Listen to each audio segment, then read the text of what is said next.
is the wealthiest person of all time? Is it Warren Buffett? Bill Gates? Jeff Bezos? Elon Musk? In the fictional universe of Marvel Comics, King T'Challa, better known as Black Panther, is not only king of Wakanda, he's also the wealthiest superhero out of all of them. Although today's fight for the title of wealthiest person alive involves a back and forth between billionaire CEOs and the wealthiest person in history, Mansa Musa, who have more in common with Marvel's first black superhero than many may realize.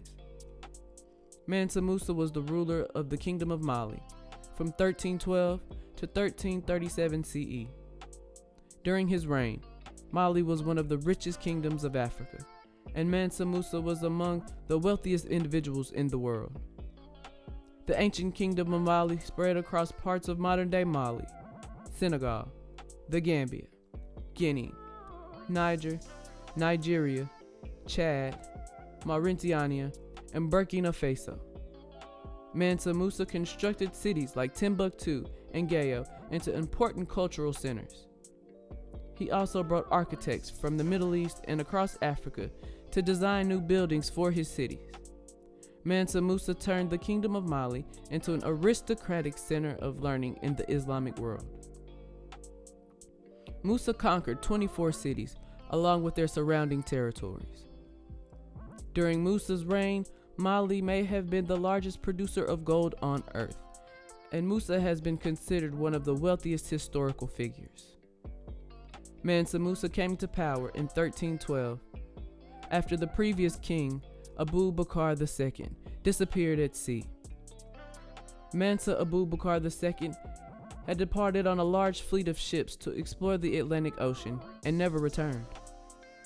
Mansa Musa inherited a kingdom that was already wealthy, but his work in expanding trade made Mali the wealthiest kingdom in Africa.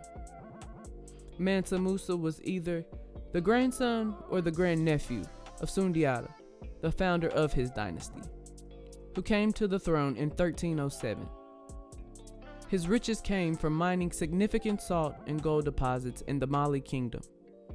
Elephant ivory was another major source of wealth. When Mansa Musa went on a pilgrimage to Mecca in 1324, his journey through Egypt caused quite a stir. The Kingdom of Mali was relatively unknown outside of West Africa until this event. Traveling from his capital of Niani on the upper Niger River to Walata and on to Tuat, before making his way to Cairo, Mansa Musa was accompanied by an impressive caravan consisting of 60,000 men, including a personal retinue of 20,000 enslaved persons, all clad in brocade and Persian silk. The emperor himself rode on horseback and was directly preceded by 500 enslaved persons, each carrying a gold-adorned staff.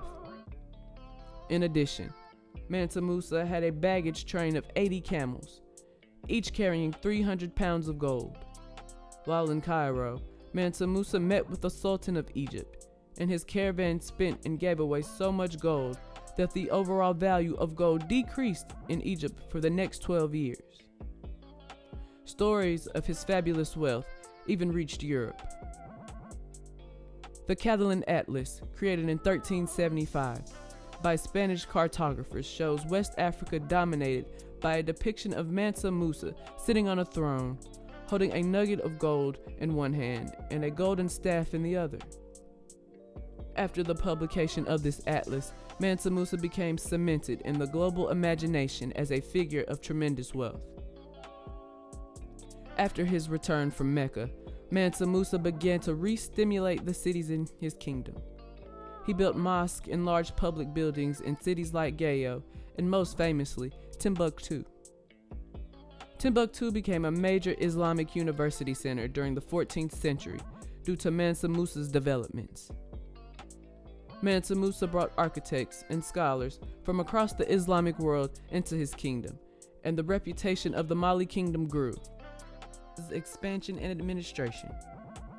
Mansa Musa died in 1337 and was succeeded by his sons.